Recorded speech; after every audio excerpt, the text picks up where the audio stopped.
नमस्कार। आज का हमारा टॉपिक है अंतर्राष्ट्रीय संबंधों का यथार्थवादी दृष्टिकोण।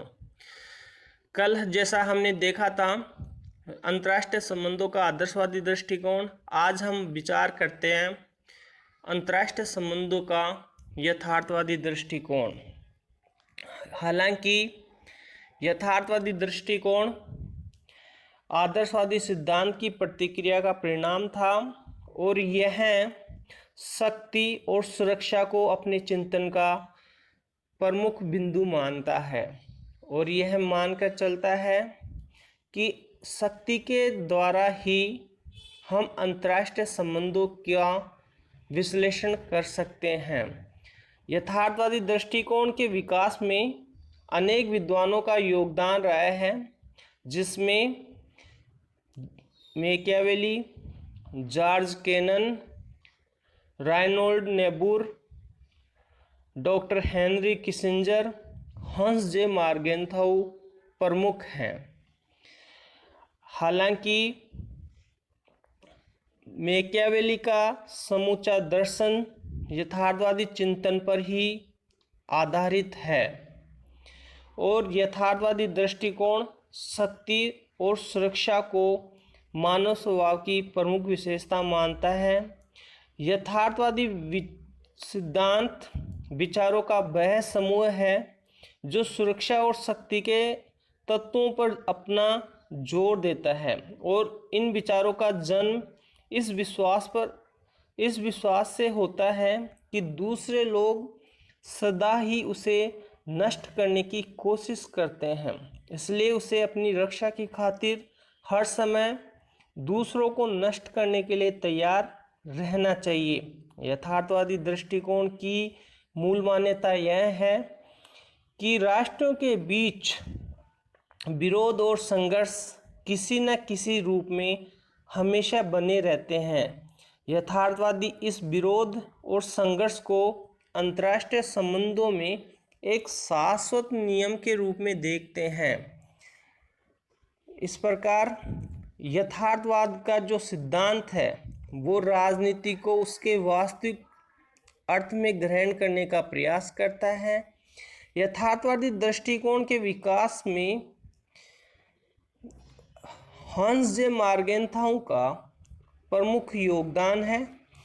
मार्गेंथाउ के अनुसार अंतर्राष्ट्रीय राजनीति की मुख्य कुंजी राष्ट्रीय हित है, जिसे केवल शक्ति के परिप्रेक्ष्य में देखा जाना चाहिए। मार्गेंथाउ जैसे लिखते हैं कि अंतर्राष्ट्रीय राजनीति प्रत्येक राजनीति की भांति शक्ति संघर्ष है और अंतर्राष्ट्रीय राजनीति का अंतिम लक्ष्य चाहे कुछ भी हो, शक्ति सदैव तात्कालिक उद्देश्य रखती है। अब हम देखेंगे मार्गेंथाउ के जो यथार्थवादी दृष्टिकोण है उसके जो 6 सूत्र प्रतिपादित किए थे वो इस प्रकार हैं। हालांकि थोड़ा सा मैं मार्गेंथाउ के बारे में विचार विमर्श करूंगा कि मार्गेंथाउ शिकागो विश्वविद्यालय में राजनीति विज्ञान के प्रोफेसर हैं और उन्होंने 1949 में एक बुक लिखी थी। बुक का नाम था पॉलिटिक्स अमंग नेशन। हालांकि किताबें तो उन्होंने और भी लिखी थी, जैसे कि scientific man versus power politics, in defence of national interest, dilemmas of politics आदि। मार्गेंथाउ के राजनीति के यथार्थवाद के जो 6 सिद्धांत हैं वो इस प्रकार हैं।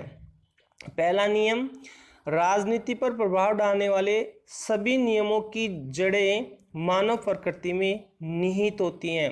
मार्गेंथाउ यह मानकर चलता है कि राजनीति के जो भी सूत्र हैं वो मानव स्वभाव में निहित है और मनुष्य जिन नियमों के अनुसार संसार में क्रियाकलाप करता है वो सार्वभौम है और यह नियम हमारी नैतिक मान्यताओं से हमेशा अछूते रहते हैं। दूसरा जो नियम है वो राष्ट्रीय हितों को शक्ति के रूप में परिभाषित करने का प्रयास करता है।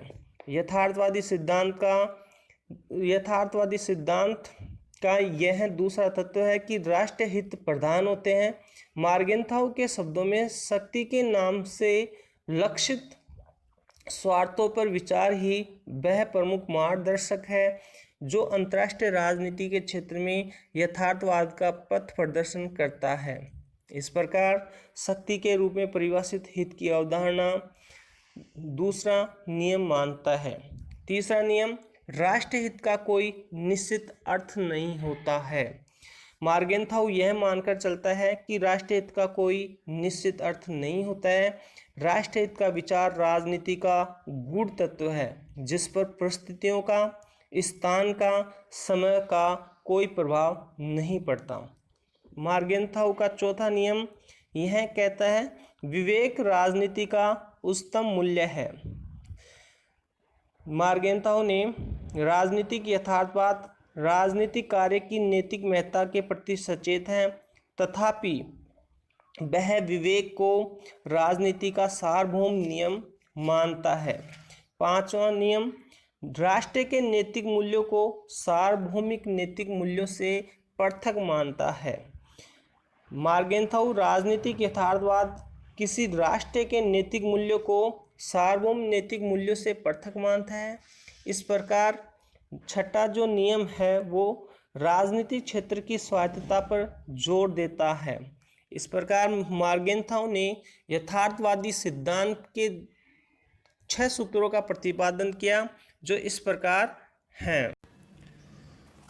अब हम देखते हैं जो दोनों सिद्धांत हैं अंतर्राष्ट्रीय संबंधों के, आदर्शवादी और यथार्थवादी।